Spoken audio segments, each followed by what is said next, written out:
Hello, everyone, and welcome to Irreverent Faith and Current Affairs with me, Jamie Franklin. It's good to be with you today.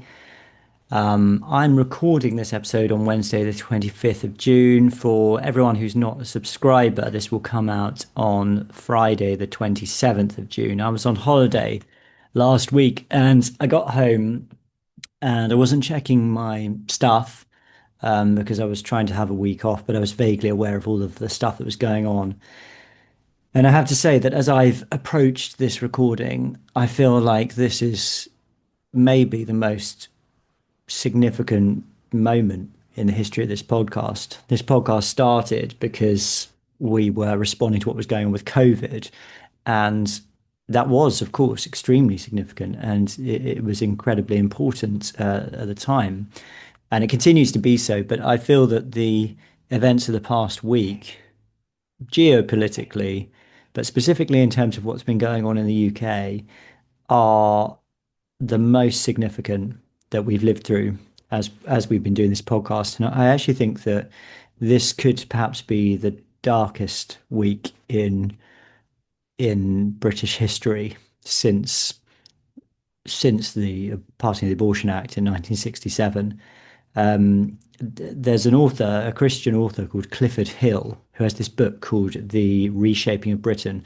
And in the back of that book, Clifford Hill talks about all of the changes to our laws in Britain since the 1960s. He might go back further, but he gives a list of them, and the how they in each of the examples he gives move us further away from God's wisdom, God's revelation for us as a society. And they, of course, include things like abortion, divorce law, things like witchcraft, pornography, more recently, things like gay marriage, and many other things as well. And you can just see this progression towards a culture which is more and more godless, more and more post-Christian, and in its most disturbing sense, a culture which is obsessed with death and killing and ending life, a culture which hates children and childbirth and parents, and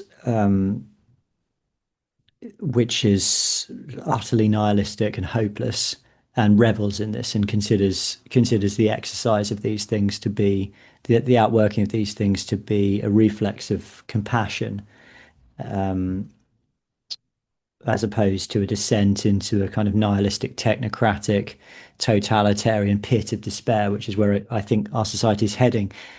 So, but in the last week, we've removed the legal protection from children who are over 24 weeks old, which they used to have, but now they don't anymore because their mothers can kill them with impunity. Literally, that's literally what's happened. To use, accurate language, a mother can now kill a child that's 38 weeks old and nothing will happen to her because of the location of the child. Of course, if the child was born outside of the womb, it would have legal protection, but now it doesn't if it's still inside of the womb, so it can be killed. You imagine the kind of violence that it would take to actually do this.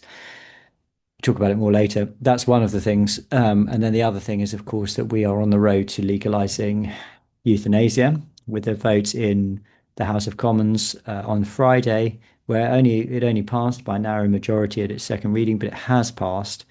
And it's likely, unless the Lords get involved, it's likely to become a law now. And it's likely to become law now. And there is a there's a sense this to me when I consider this, it's like a kind of hammer blow. It's like a one-two punch, a sort of sucker punch that makes you think, yeah, we are truly living in a post-Christian world at this point now.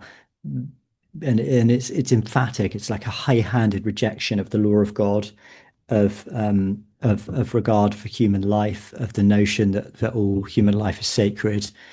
Um, yeah, it just couldn't be clearer. I mean, in some ways, how does it, the sort of surviving notion of equality fit in with such a way of thinking? I mean, I know babies in the womb have for a long time not been treated as equal, but when you consider old people who are unwell.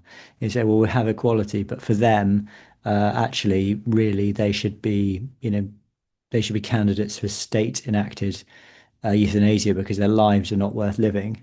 I saw, for example, Tom Harwood, who's I think he's a presenter on GB News. He's not a bright man. Um, tweeting or saying, if I as a gibbering wreck sitting by a window, in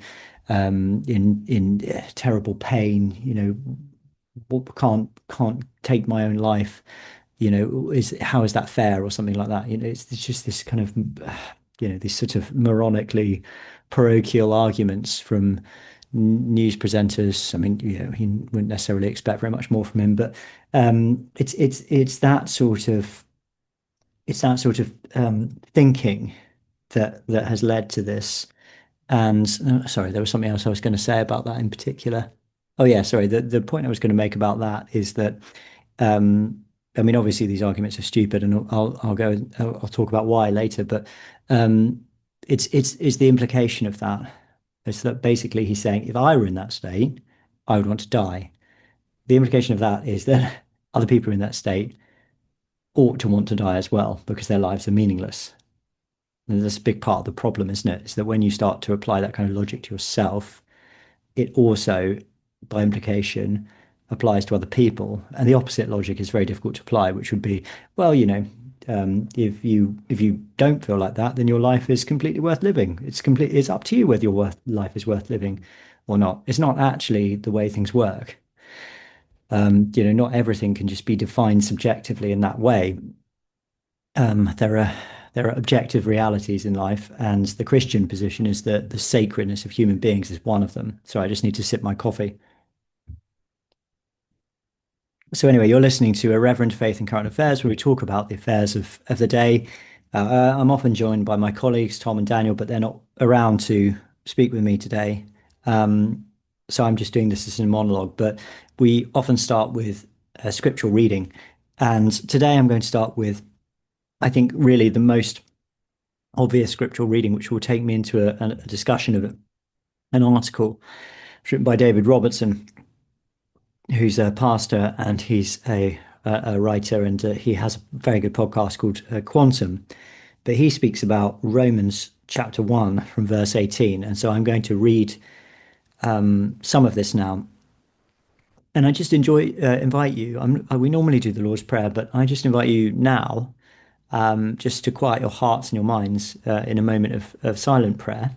And if you don't pray, then just take a moment just to calm yourself and prepare to listen to the reading from the Bible and to what I'm going to say. So let's just take a moment.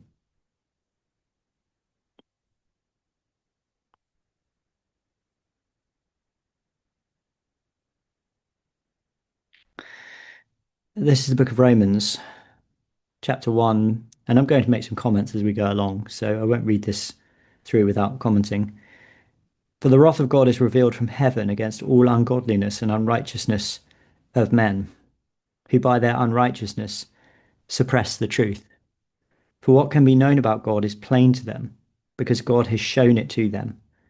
For his invisible attributes, namely his eternal power and divine nature, have been clearly perceived ever since the creation of the world in the things that have been made, so they are without excuse. In other words, the existence of God, God's invisible attributes, his eternal power, and his divine nature, these have all been clearly perceived since the creation of the world. Human beings are naturally religious. They know that there is something supernatural in the world. They know that the world did not originate itself, as we tell ourselves in the modern age.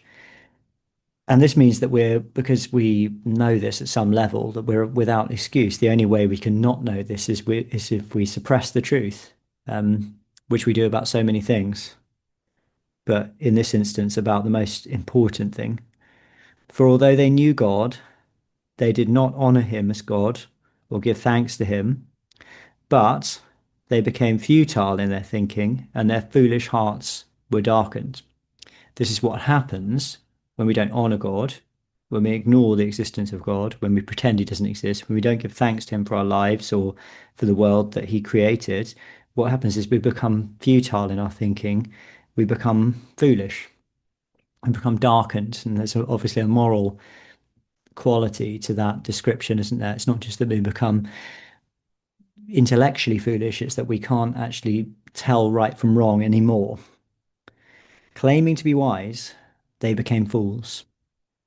Claiming to be wise, they became fools. Many people have pointed out that, for example, this week in Parliament, um, they're debating whether or not we should be able to shoot grouse.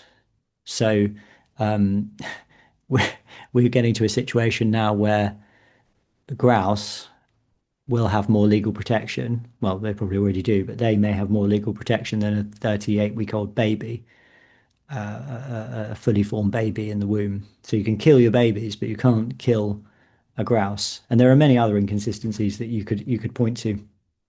You know, we talked a lot about sort of two-tier policing, two-tier sentencing. Things which make no sense whatsoever. So a mother can do that to her baby. Hugh Edwards can be in possession of hardcore child pornography, of trafficked children who are being raped, and nothing can happen to these people. But somebody like Lucy Connolly, who does a tweet, ends up in prison for well over a year now. There are all sorts of things you could point to, injustices, incoherences, and things like this. And this is because people can't think straight. They've lost all intellectual and moral coherence because they think they can reject God, reject his law, reject his ways, and still think coherently and rationally and in a way which is just, but they can't. Claiming to be wise, they became fools and exchanged the glory of the immortal God for images resembling mortal man and birds and animals and creeping things. This, of course, describes a reversion to paganism, to the worship of created things rather than God himself. And of course, we do that in our own way, don't we? We worship wealth, or we worship sex, or we worship whatever it is. We worship anything except for God. That's what happens when you stop worshiping the real God. You start creating your own false gods and false idols. And then this is maybe the most important bit of this whole thing. Therefore, God gave them up in the lust of their hearts to impurity, to the dishonoring of their bodies among themselves, because they exchanged the truth about God for a lie and worshipped and served the creature rather than the Creator, who is blessed forever. So it's interesting in Scripture. The wrath of God is spoken about in, broadly speaking, two ways. There's this sort of active wrath of God where, God strikes down his enemies and things like that. But then there's this description here in Romans 1, which in some ways is more subtle and I think more applicable to what we're seeing in our world today. It's just that God just gives them up. He just says, okay, well, if that's what you want to do, if that's where you want to go, then go that way and see what happens, suffer the consequences. And God not stopping us doing that is a manifestation of his wrath. So he gave them up in the lust of their hearts to impurity, to the dishonoring of their bodies among themselves. How our human bodies are dishonored in so many ways in our culture, through the disfigurement of children, the mutilation of their genitals, and the demonic transgender ideology, the destruction of the bodies of children who are murdered in the womb, and now, of course, to the killing of the elderly, the unwell, the economically deprived, and whoever else will be killed as a result of the legalization of euthanasia, the widespread degradation that we suffer as a result of sexual promiscuity, of the proliferation of pornography, and of so many other things that we might speak about, because they exchanged the truth about God for a lie. Because they exchanged the truth about God for a lie. There is a truth about God. There is a God, a real God. He has a calling upon our lives, upon our world, upon our existence. He's revealed to himself in Christ. That's the truth. We've exchanged that for a lie, and now we serve the creature rather than the creator. We give ourselves to the creature, which may be ourselves, may be something else, but we no longer worship the true God. Our hearts and our minds aren't orientated towards him.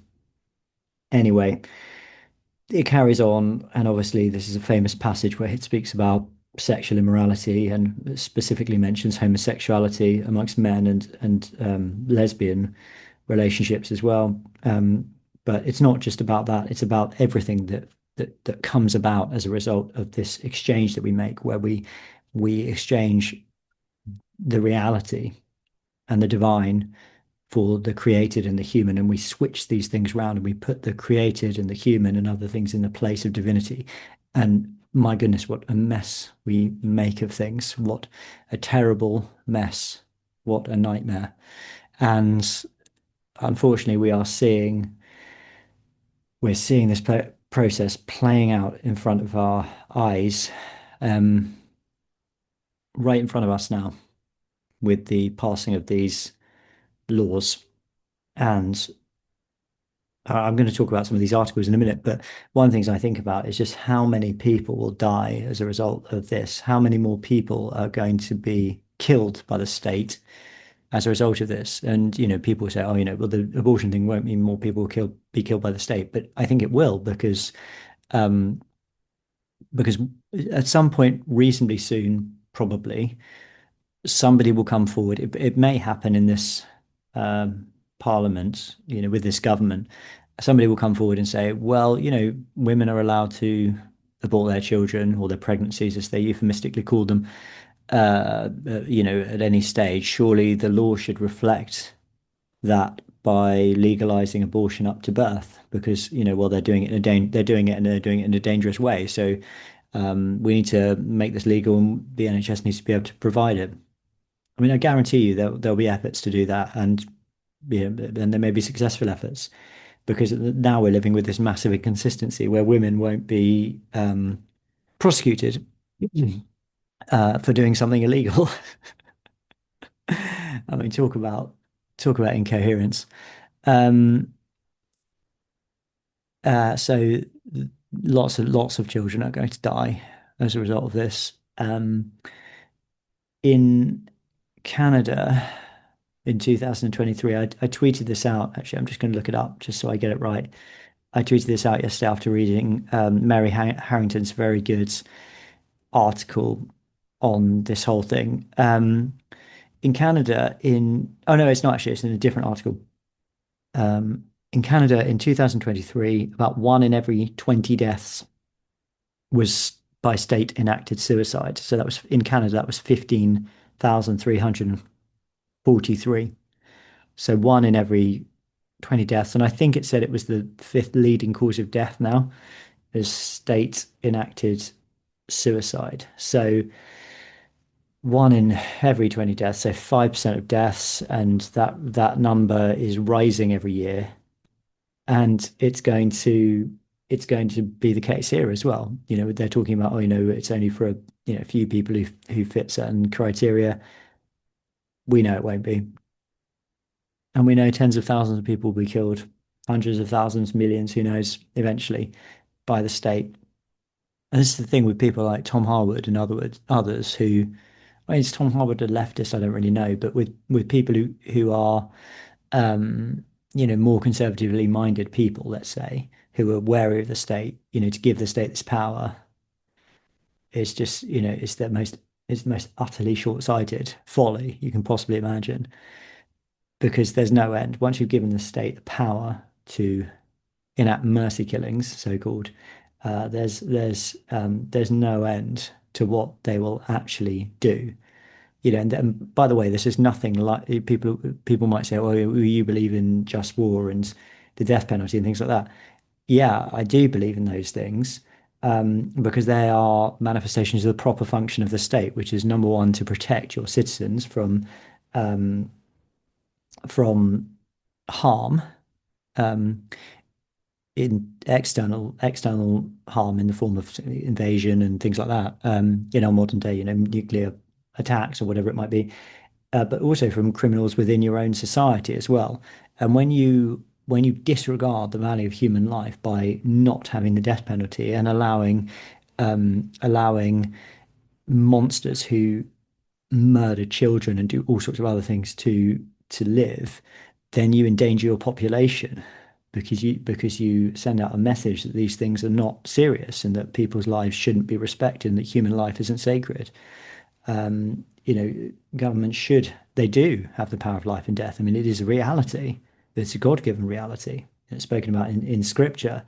I'm not talking about that. I'm talking about giving them the legal right to kill people who are not criminals, who are not foreign invaders, but who are unwell, who are old, who are suffering in other ways. It's a completely different thing. And it is that power which will proliferate, it will expand, it will apply to all sorts of people. And it sends out the message that the lives of those people are not worth living. And it implies coercion in its very existence. And many people will die. They will opt for this because they feel that they don't want to be a burden upon their families.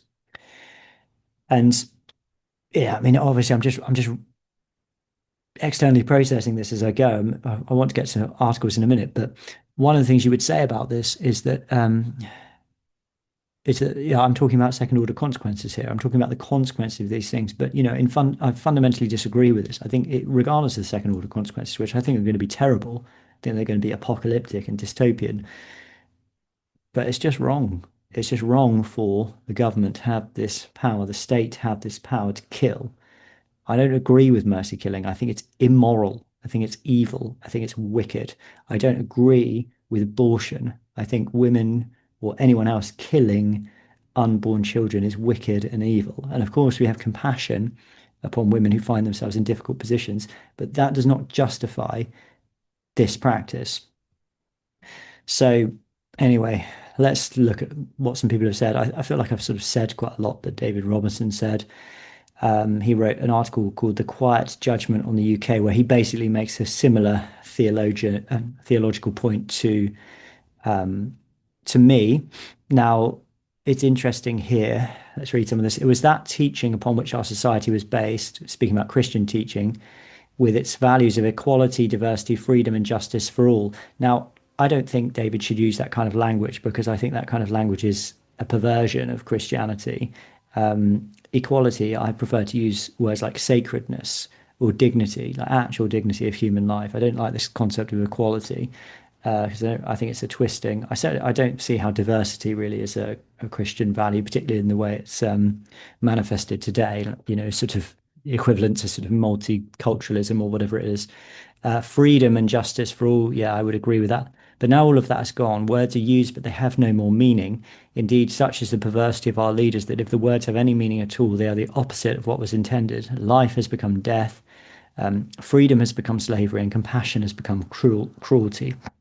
The truth of God has been exchanged for a lie. We have become filled with every kind of wickedness, evil, greed, and depravity. And there he references Romans 1. When the vote for assisted suicide, falsely called assisted dying, it is not assisted dying, it is assisted suicide and therefore state-sponsored killing, the pagans rejoiced. Has anyone noticed how the self-styled humanists seem to have such a love affair with death? They danced, chanted, and shouted for joy as though they had just won an election, and maybe they had. Their death cult has become triumphant. It is now the official doctrine of the state. Another evidence of this cult of death and its twin, the cheapness of life, is the growth of what are termed direct cremations. 20% of funerals last year in the UK were direct cremations. That is, the body is cremated cheaply with no ceremony and no attendees. It's much cheaper than a funeral and it's a lot less bother. And he goes on. I mean, that's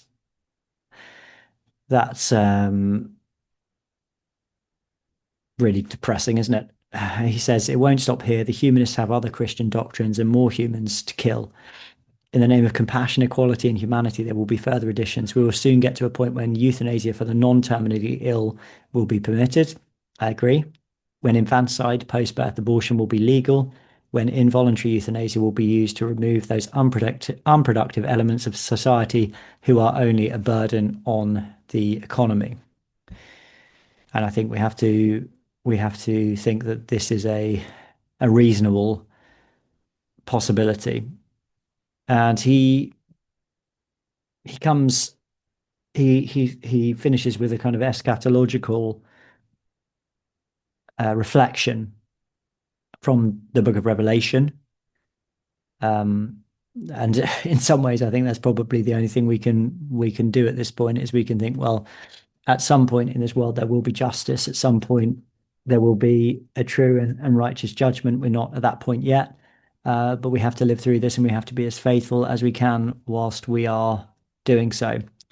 So that's a bit from David Robertson. Now, I think I've kind of covered what's actually happened, so I won't talk um, further about the actual legal aspects of this. I think that the notion that it's barbaric to criminalize women who kill their babies after they're 24 weeks old. I think that's cynical and manipulative, and it's been exaggerated in order to get this over the line, which is what these people always do. They always exaggerate these things and say that it's not very compassionate to have certain laws in place in order to change things. So I'm not going to really comment on the sort of legal process too much, although it is disturbing how it's gone about.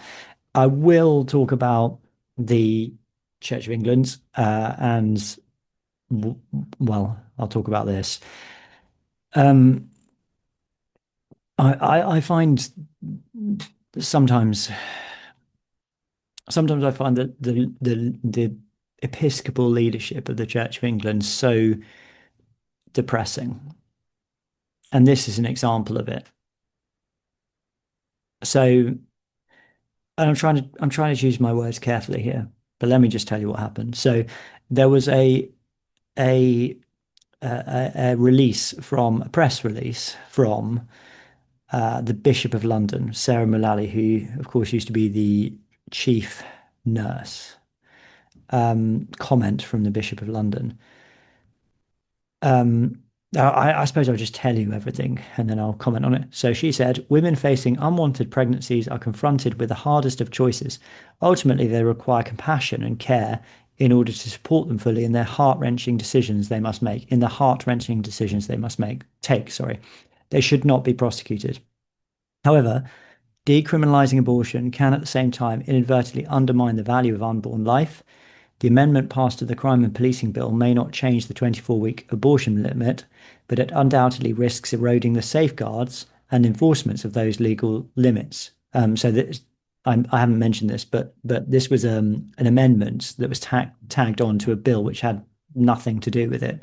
So it put MPs in a position where, in order to vote against this amendment, they'd have had to vote down the whole bill. I don't really understand how that's possible or why it's possible, but that's the way it was done. Again, it's underhanded.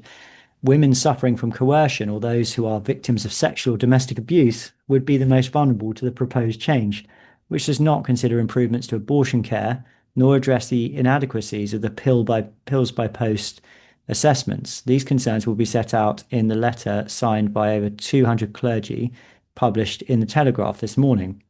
Considering any fundamental reform to this country's abortion laws should not be done via an amendment to another bill, there should be public consultation and robust parliamentary process to ensure that every legal and moral aspect of this debate is carefully considered and scrutinised. We need a path that supports women, not the one that puts them and their unborn children in the way of greater harm. So she references there the letter that was signed by 200 clergy, which is interesting to me because I think that this letter is a response to what she said. But one of the things that I think I want to comment on before I talk about that letter is the fact that this line, which is that women ought not to be criminalized, but nevertheless this bill is worrying, is something that was repeated by a spokesperson in inverted commas for Church House. Now, sorry, I've just been signed out of my Church Times email address, so I'm just account. So I'm just going to sign back in just so I can read this article properly. So in other words, the words of the Bishop of London were repeated via an official spokesperson for Church House, and how I loathe this practice of anonymous spokespeople coming out and saying things like this. I mean, not least because it's just, even if they were saying something good, it's just pathetic. I mean, what kind of church is it where you can't have bishops actually? I mean, she's come out and said something, obviously, but you can't have a bishop coming out, or the Archbishop of York, or the Archbishop of Canterbury, if we had one, coming out and saying, "Look, this is what the church teaches about this." A spokesperson. I mean, it really, you do just despair. You really despair at the kind of, the sort of secularization and politicization of the church. Um, but but the fact is that nobody's agreed this. This has come out as though this is the official position of the Church of England. We haven't. There's been no ad clerum from the bishops on this. There's been no bishops' conference on this. There's been no letter written by bishops on this. The Bishop of London has expressed an opinion. General Synod haven't debated this. So why is a spokesperson for Church House coming out and saying this? And I would have to say that I think that this is completely wrong. I think this position is completely wrong. And I don't agree that women ought not to be criminalized. It's not because I want to see women criminalized, it's because I want there to be legal protection for children so that they wouldn't be killed in the womb. So I don't agree to this. And I don't think lots of bishops agree to it either. And this letter, this comment that the Bishop of London makes is completely incoherent for that reason. They should not be prosecuted. How can you how can you not undermine the value of unborn life without prosecuting people who kill babies? I mean, it just doesn't make sense. It's intellectually incoherent. It's an example of it's an example of somebody trying to be compassionate but failing to live in reality. You can't have both things at once. You either have legal protection for children and therefore prosecution for those who destroy the life of children, or you don't. It's that simple. So decriminalizing abortion can at the same time inadvertently undermine the value of unborn life. Yeah, or just it just undermines the value of unborn life. The amendment passed to the Crime and Policing Bill may not change the 24-week abortion limit, but it undoubtedly risks eroding the safeguards and enforcement of the legal limits. It doesn't risk doing those things. It does do those things. And the enforcement of those legal limits is the prosecution of the people who kill their children, which she's saying shouldn't happen. Women suffering from coercion or those who are victims of sexual or domestic abuse would be the most vulnerable to the proposed change. Yes, that's true, which is not considered improvements to abortion care. I'm not sure what that really means. And I find these kind of euphemisms abhorrent. Abortion care, we're talking about the killing of children. This I don't really know what to call it, this maleficent, euphemistic Orwellian language, nor address the inadequacies of the pills by post assessments. These concerns are well, and that's that letter. Considering any fundamental reform to this country's abortion law should not be done via an amendment to another bill. And then she says, oh, there should be robust process and things like that. I mean, it's hardly Elijah thundering from Mount Carmel, is it? Really what the bishop should be doing is they should be coming out and speaking in the name of God, saying, "Thus saith the Lord," you are engaging in the most unconscionable wickedness and evil, which is going to lead our nation to absolute destruction. That's the kind of thing that the bishop should be saying. Have any of them said anything like it?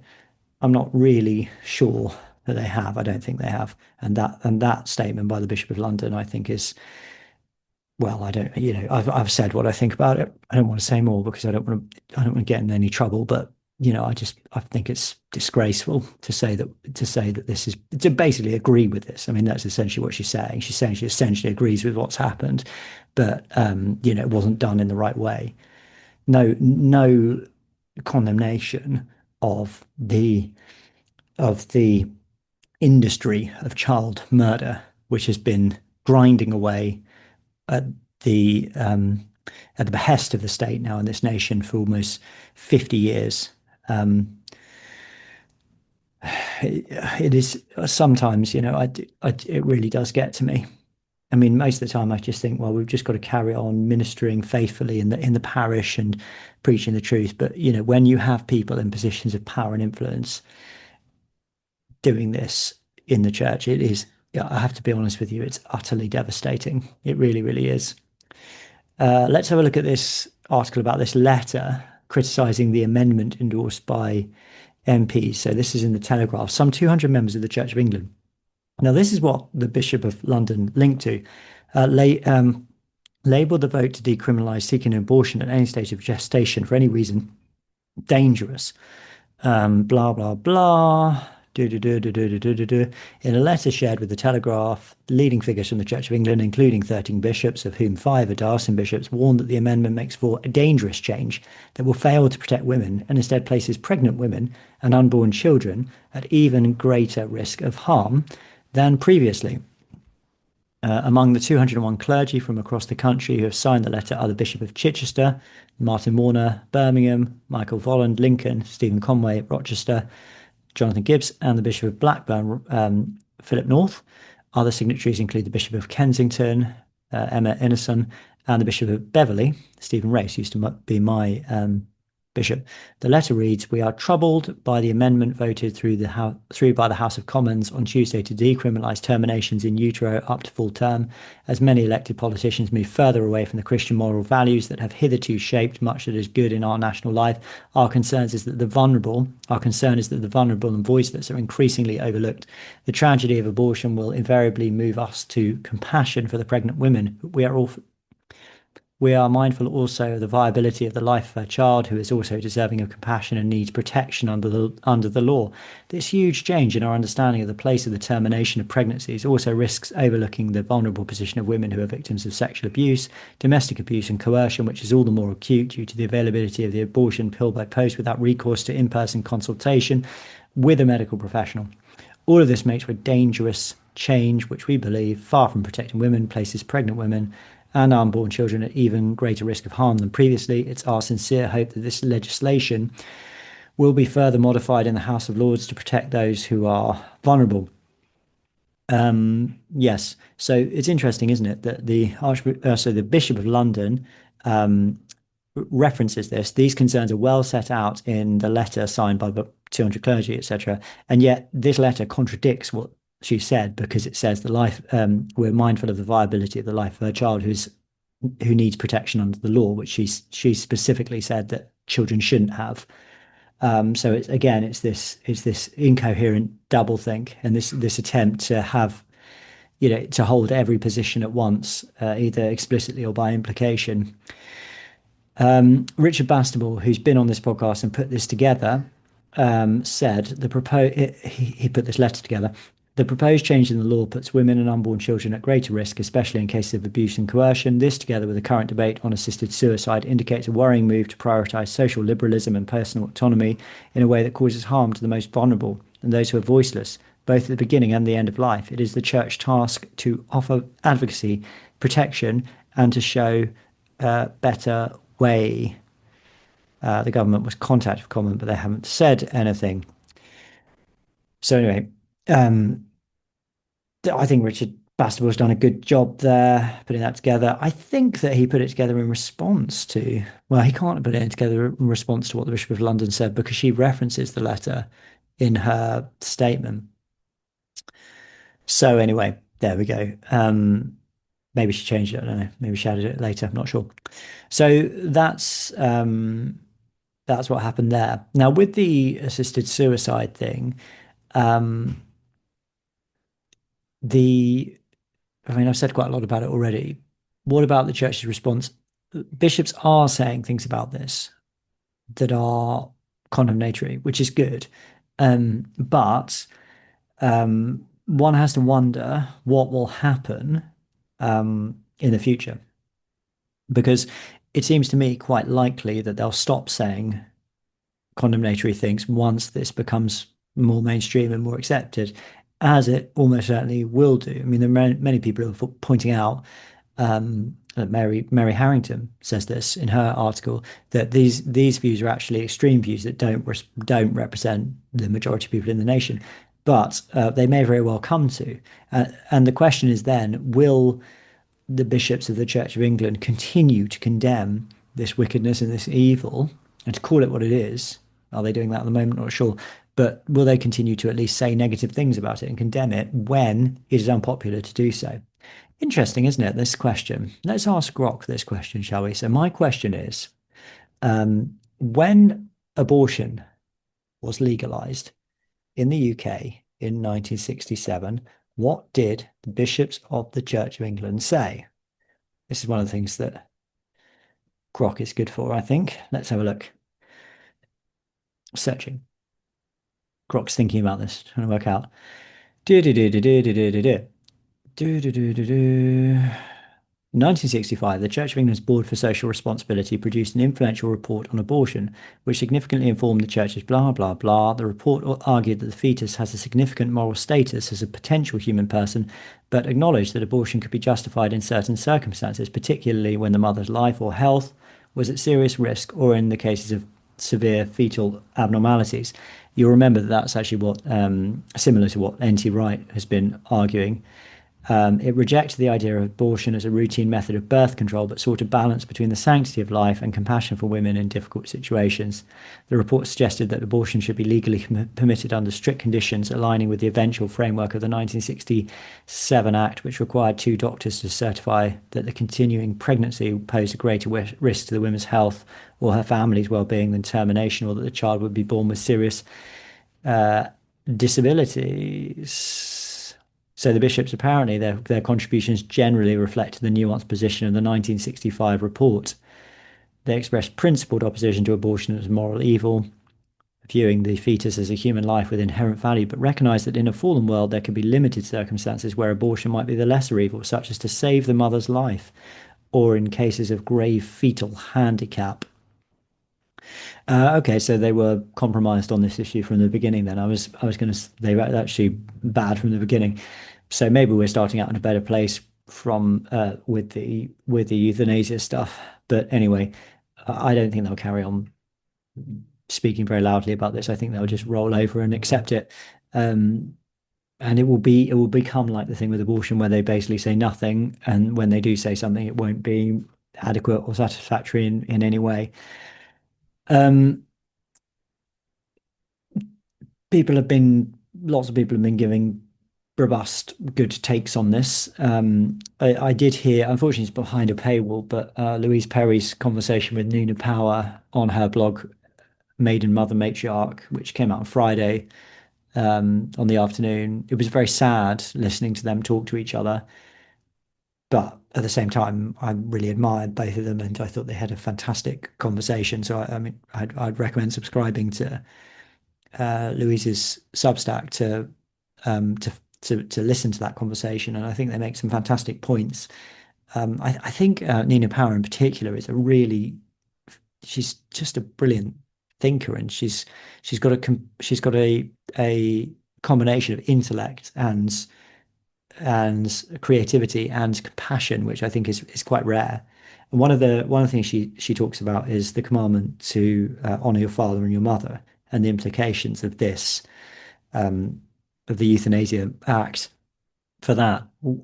How we're moving further and further away from that. Where honoring your father and your mother used to mean obviously respecting them and obeying them when you're a child and so on. But when they're old, taking care of them as a sign of respect for them, for what they've done for you, for bringing you into this world, and for caring for you and providing for you for years and decades, and giving of their lives for you, um, and taking care of them, and honoring the fact that they've done that for you, and not seeing them as just, well, this burden that needs to be shifted as soon as it possibly can be.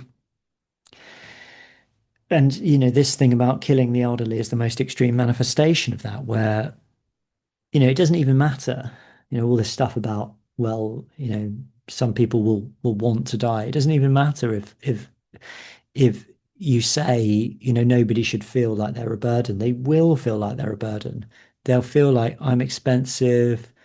I want to be able to pass my inheritance on to the inheritance onto the kids. I don't want to spend it all, through people caring for me. They would be better off if I was dead. That's how people feel. That's particularly how British people feel. And we, as the children of the older generation, will be less equipped to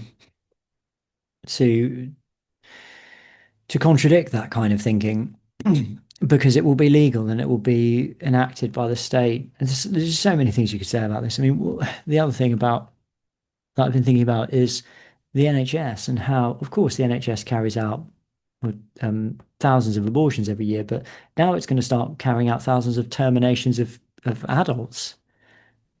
It will fundamentally change the nature of the NHS. The NHS won't just be about providing healthcare and, sadly, tragically, abortions, but it will be also about killing people, and potentially killing thousands of people, as I've just been speaking about. And this powerful organization, this powerful, ubiquitous organization upon which most of the people in this nation will rely, will become a killing service. And doctors will be able to suggest to people, like they suggest abortions, they'll be able to suggest um, euthanasia, suicide to people. Have you considered, this is going to be really difficult. Have you considered? Um, I, is it the right point to say something theological about this? Um, Maybe I will, just because I'm talking about this, and I know this is to a certain extent not very structured, but I suppose what I would say from a theological perspective is that this, and an anthropological perspective, I suppose, is that this is a manifestation of utter hopeless despair, really. The whole thing. It's like, well, my life is over. I no longer feel any pleasure. I only feel pain. I've got nothing to look forward to. I just want to end everything, and I just want to be non-existent. That's basically what people think, right? And it's so hopeless. It's so bleak and despairing. Um, yeah, I mean, I share David Robertson's dismay at the jubilation of the humanists who celebrate this. Like, this is some kind of wonderful thing that we've finally got the right to end it all because we're so hopeless, and because there's no light at the end of the tunnel. All there is bleakness and death. So we might as well hasten it and rejoice as we hasten it. It's a sort of pagan um, it's a sort of pagan resignation in the face of death, and a sort of a rush towards a death, a rush towards the embrace of death. Um, and I suppose, without Christ, that is perhaps what the majority of people think ultimately. They've got so little hope that they think that that's at some stage in their life, it may very well be the case that they would prefer that as an alternative to living, because we have been so reduced in our social imaginary, as Charles Taylor would say, such as to think that this is the case. There's no God, there's no judgment, there's no hell, there's no heaven, there's no life after death. We are just organisms. When we suffer, there's no meaning to it. And therefore, the best thing we can do when we do suffer, if it's too bad, is we can just put ourselves out of our misery. Um, the reality is, this life is not all that there is, that there is life after death, that there is a judgment which will be enacted upon us, and that the life of human beings is not just a biological accident, but it is a sacred mystery. It's a gift that's given to us by God. And people, for that reason, will be making these decisions both politically and personally, on a mistaken empirical basis, because they think that they are just going to evaporate into nothingness when they are euthanized. But what will happen is that they will face the judgment of God, and I don't know what the judgment of God is. I'm not in a position to say what the judgment of God is. Um, you know, God is compassionate and loving. God is also just. But whatever is the case, it's not the reality that this life is the end and there will be something beyond. and we are all going to face God's judgment for what we've done whilst in the body. And yeah, well, I suppose one of the things to say is that as Christians, we absolutely cannot support this for this reason. Not least because it's a sin to take life, including one's own life, but because because in the vast majority of cases, one would hope these people are not Christians, and they need Christ. They need to be saved by Christ. They need the gospel, um, because otherwise they're entering in some sense a Christless eternity. And I don't know what that means. It's not for me to say, who goes which way, but it's not a good thing, and it's certainly not congruent with what we're called to as Christians, which is to share the gospel with people so that they might have the hope of everlasting life. They might achieve union with God through His grace and through forgiveness and through the sacrifice of Christ and so on and so forth. Anyway, that's a little bit of theological thought of it on it. And maybe the last thing I'll say is that I thought Mary Harrington's piece, which is called "Pray for Albion," was a really, really good piece. And one of the things that I think she talks about is what she calls the metaphysical attack of bio-extremist biolibertarianism. And her view is that biolibertarianism is a prevalent philosophy in Western culture. And essentially, biolibertarianism is the utilization of means, political, technological, and so on, to free us from everything that might present itself as a constraint upon our will. So let's just read this paragraph from Mary Harrington. It felt like a metaphysical attack because it was a metaphysical attack. The passing of these two policies of death signals England's definitive institutional transition to a worldview other than Christianity. One for which perhaps the politest and least denunciatory term we could use is extremist biolibertarianism. It's a worldview that rejects out of hand the idea that anything about our embodied life as human beings should be regarded as given from our form, our development, our natural history, or our relation to others. For biolibertarians, every means possible should be used, whether financial, political, judicial, or technological, to liberate us from anything that might be experienced residually as beyond our individual choice and control. And of course, what that means in this case is the proliferation of the power of the state, ironically, uh, because we're essentially saying, I need assistance in this. I need assistance to kill myself. I can't do it by myself if I'm a gibbering wreck. And therefore, I need to give the state the power to do it. Of course, that's not going to end in liberty eventually, because the state's going to take that power and it's going to use it to restrict our liberty. But that's a second order consequence that people like this are incapable of thinking about. Um, is there anything else I want to say about Mary Harrington's comments? I'm not really sure there is. I think I just recommend the article to you. She says, last week, I said something to the effect that England neither wants nor needs a culture war on questions of life. But I will say this about the dark week England has lived through since I said this. These events have been clarifying. It seems we're getting a culture war, whether we want one or not. And after this week just gone, I know which side I'm on. And well, it's a good way to end that, and maybe this section as well, because that's the reality, isn't it? We now have a culture war, whether we want it or not. And actually, it's not just that we have it, is that it's going to be clear that there are sides to take. You're going to be on the side of life, or you're going to be on the side of death. And it was really interesting to me. Danny Kruger, who's an MP, wrote this long Twitter thread this week, basically clarifying that his convictions ultimately do stem from his Christian faith, and arguing that ultimately it's only Christianity that's going to meet the political and social challenges that are coming forward. Only Christianity is up to the job, he said very, very emphatically. And that is true. And I think it's going to become more obvious, more true as time goes on. It's going to become more and more the case, more and more obviously the case, that the choice is between a culture of death or Christ, between death or Christ. That is ultimately what the choice is going to be. It already is, but it's going to be clearer and clearer and clearer as we progress into this darkness, into this wickedness, into this evil, into this culture which is in love with death, in love with nihilism, in love with despair. There is only going to be one clear alternative. And the clear alternative is the life of Christ. The clear alternative is the hope of the resurrection. The clear alternative is to cleave to the light of God and to reject this wickedness, to reject this darkness, to reject this despair, to reject this nihilism and say, no, I believe in something greater. I believe in something more dignified.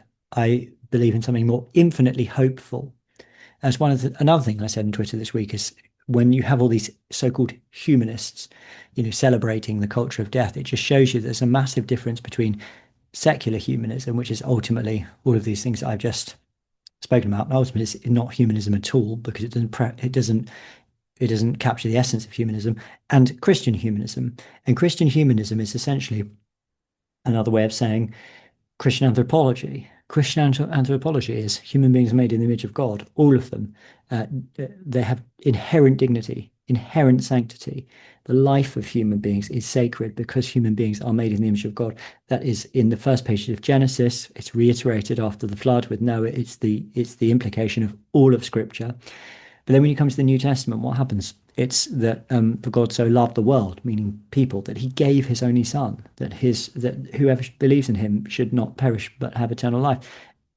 Christ takes on human nature. God himself takes on human nature, unites himself with human nature, dignifies human nature infinitely because of that. And then actually Christ, having done that, gives his life for humanity so that we might be saved, so that we might actually be united with God in a metaphysical sense, which is how the Eastern Orthodox, for example, primarily think of salvation. It's not just that we go to a place when we die; it's that we're united eternally with God, that we might become partakers of the divine nature, as it says in the second letter of Peter. The Church Father Tertullian summed this up by saying, "God became man that man might become God." So, that's our eternal destiny as human beings. That's what God intends for us as human beings. And it's a vision which is so, so different to this vision of ourselves as essentially a kind of, the end product of a chance evolutionary process, and that we are just on the same level as the beasts, which you see, people saying, well, I'd shoot my dog or I'd have my dog put down. Why should I not be treated as well as that? And that's exactly the point, isn't it? It's not that you're raising human beings up and dignifying them by treating them like animals. It's that you're lowering them infinitely to an infinitely lower and less dignified place by treating them like animals. What a very, very strange argument to make. What a very odd argument to make. I treat my animals like this, so I should be able to be treated like this by the state.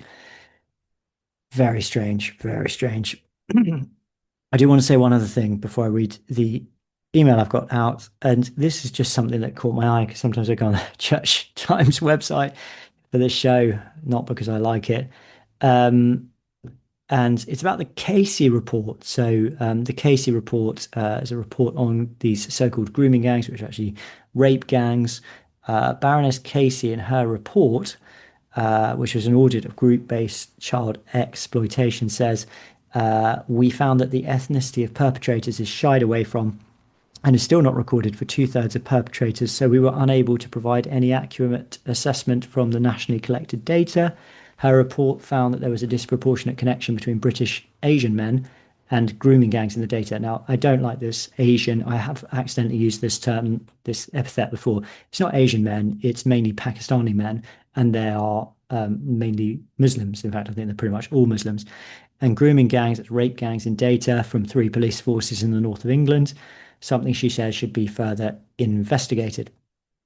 Um, she said to Sky News, just to give some sort of balance, in Greater Manchester, I asked for data on child sexual exploitation that took me to Asian heritage. Again, probably means Pakistani heritage. I asked for data on child abuse, and that took me to the general population, which is largely white. There were do-gooders who did not want this information to be found, Baroness Casey suggested, for fear that it would incite racism. But she continued, people that are racist are going to use this anyway. All you're doing with the hate mongers and the racists is giving them more ammunition. That's true, I'm sure. But essentially, the Bishop of Manchester, David Walker, appeared on Thought for the Day. I think that's right. And he said, oh yeah, thought for the day on Monday morning, and he said, Greater Manchester, he was cautious about this connection, and he said, Greater Manchester, where he lived, uh, had, he said, quote, seen more than its fair share of grooming gang cases. Quote, in the last 3 months, two gangs have been convicted and sentenced, one in Rochdale, comprising men of Pakistani origin, the other in Bolton, all with names and appearances that suggest a white British background. This is not a pattern of offending confined to any particular ethnic, cultural, or religious group. I hope that the forthcoming inquiry will help us find ways to keep young girls safe from groups of predatory older men, whatever their origin.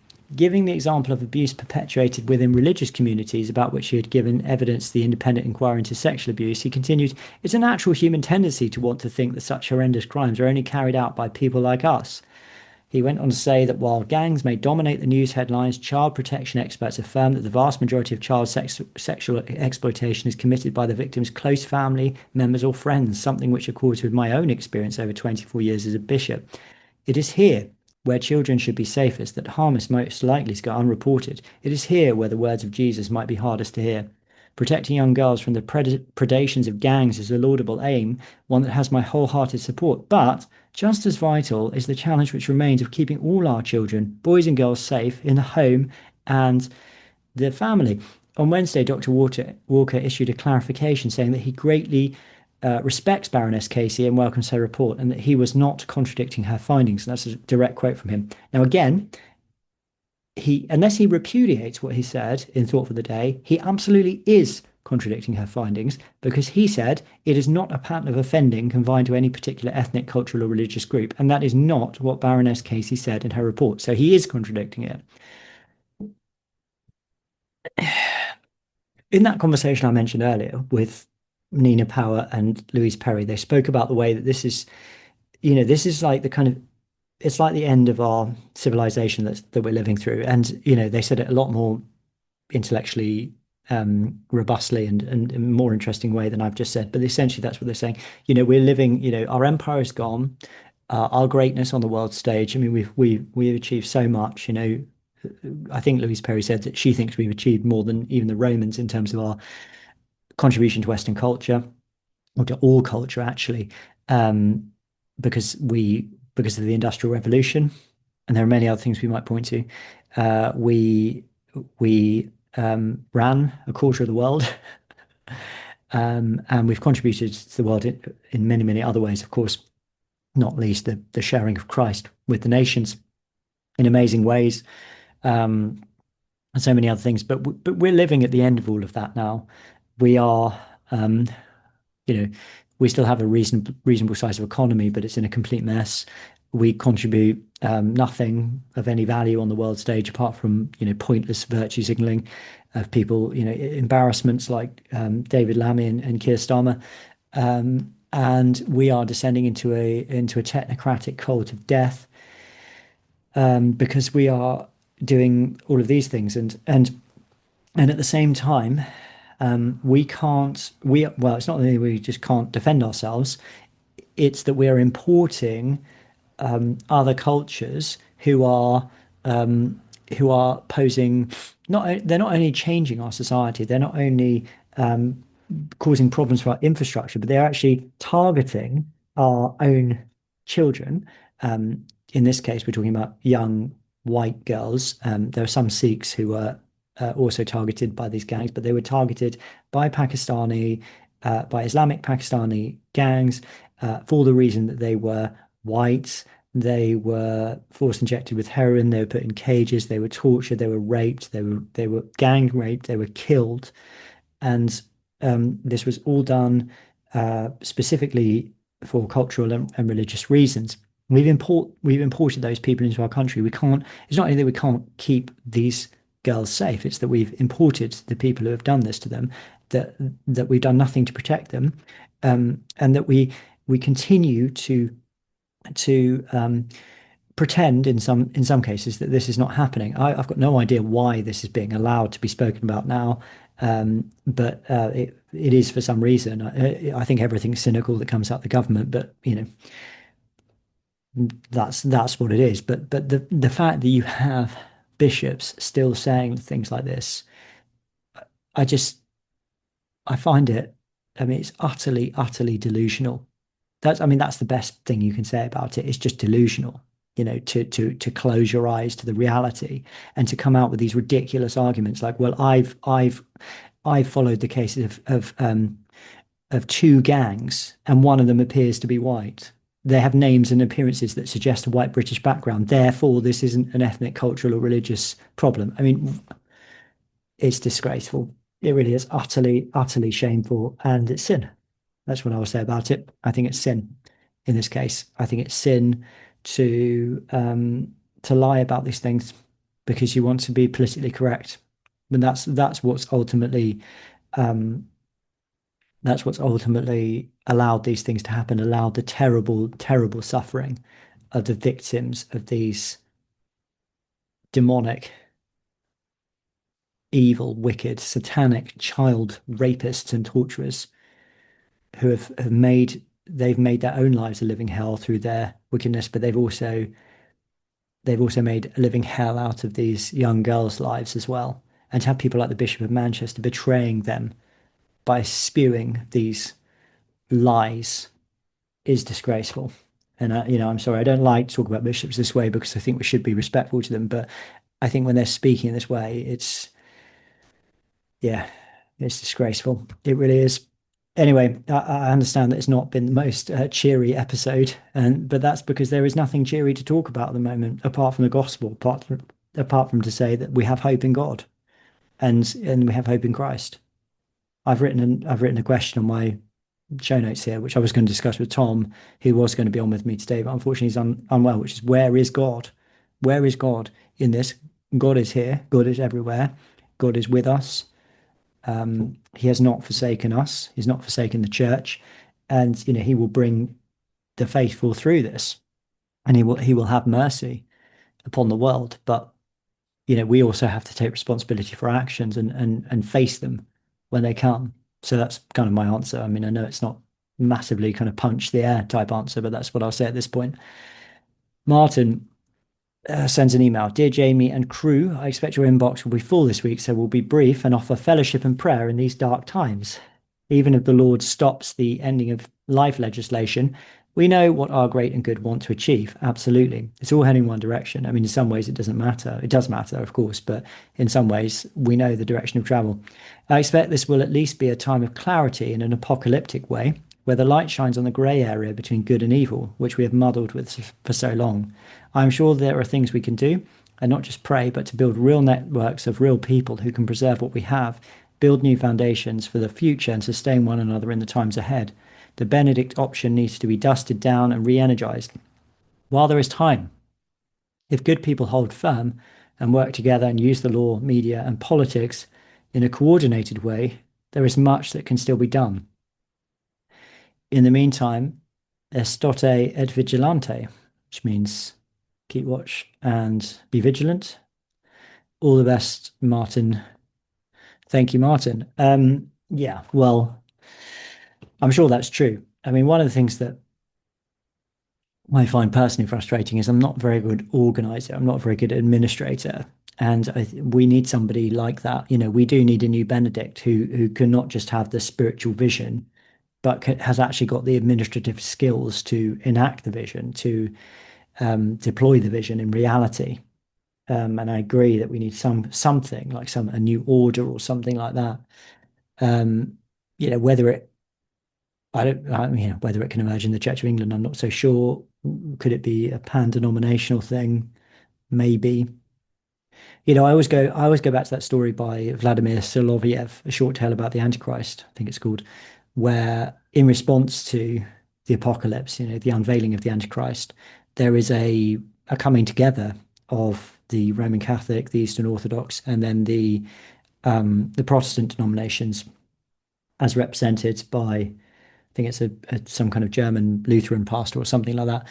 But at the end, everybody has to put their differences aside, essentially. Maybe that's what it's going to take. Who knows? Um, it makes a lot of sense to me. Yeah, anyway, that's thank you, Martin, for sending that in. That's all I have to say for now. Um, we must be vigilant. We must keep going. We must have faith, and we must respond to what the Lord is calling us to do in these days. And I don't really want to say more than that because I don't want to come out um, with things which are easy to say at this point. You know, it's easy to say that we need to have faith and we need to be vigilant and all these kind of things. It's easy, but and it can sound really trite at points like this. Sometimes you just have to say, it's been a really dark time. It is a really dark time, and some bad things have happened recently, and we just have to sit with that and be okay with it. In faith, of course, but without trying to make it better by speaking about it endlessly until we sort of feel comforted in our spirits. Prayer is obviously the way. Prayer is the way. Pray for our nation. Pray for God's guidance and help in your own response. That would be my basic advice to you. Okay, so that's it. I've finished the podcast now. I would just say that I do rely on your support to keep going. I am a house for duty priest, so that means that the I get a house for my being a parish priest, but I don't get any money. So I live off the money that I make writing and podcasting. And it's a privilege to do this, but I do genuinely need the money. We need it to pay for the podcast. The podcast costs money to make, and also I need it to live because my life is has overheads as well as does the life of my family, the lives of my family. So please do consider supporting the podcast and supporting me. Go to irreverent, patreon.com/irreverend, and you can become a Patreon today. You get an extra podcast, which is called Uncollared, where we talk about things, sort of backstage behind the curtain. People can ask questions there and we respond to them. And it's frequently quite fun or funny or interesting, I hope. So it's an extra podcast. I release all of the episodes as soon as I've made them, so you get them slightly early, these main episodes. And we occasionally do other things for people who support us as well. On Patreon, you can do that for as little as £1.50 plus VAT in the UK per month. I do appreciate if people give more, but if you can't give more, then you could at least give that if you like this podcast and you think it's valuable. And I have to say, I don't know many other people, particularly in the Church of England, who are making podcasts or issuing statements like we do on this podcast. So I do think we're fulfilling a really important role. And if you agree with that, then please do support us by going to patreon.com/irreverend. You can also become a subscriber on Substack, where it's £5 a month, and that's irreverendpod.substack.com.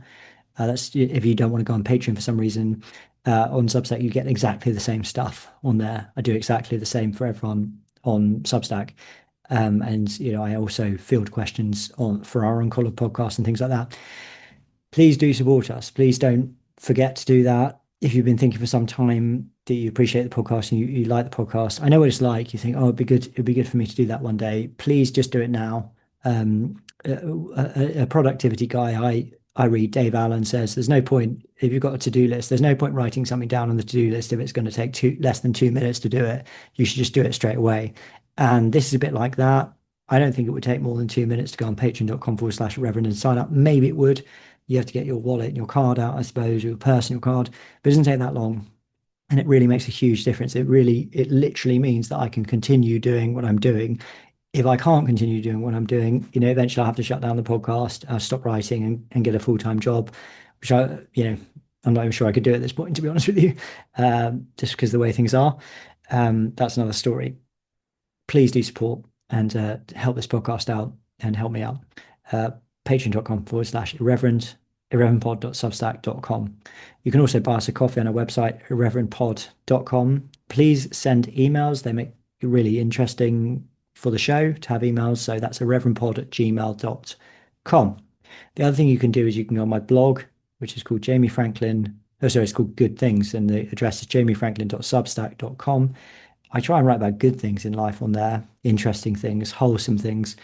I'd say it's becoming increasingly difficult in these days, but I do my best. But that's another way that you can support me personally, is by going on Substack. Daniel's also got a Substack, and the link is below this video or podcast in your show notes, so you can also support him if you'd like to do that. by finding that link. I confess I can't remember the address now. Thank you for this. You can also sponsor the show if you want to advertise on the show. We have a great audience. If you're a Christian business or you've got a Christian organization or even just something we'd be sympathetic to, do send me an email at reverendpod@gmail.com. And we advertise for really, really reasonable rates on here. So please do consider that as well. Let's do a prayer. Let's say a prayer before we finish. Lord God, you hold the world in your hands. We commend these dark developments to you, asking that you would shine your light upon us, asking that the nation's hearts may be turned back to Christ, asking that we may be granted the peace of Christ and the guidance of the Holy Spirit. We pray this in the name of God, Father, Son, and Holy Spirit. Amen. Thank you, everyone, for listening. Until next time, it really is more important than ever to keep watch and keep the faith. Bye for now.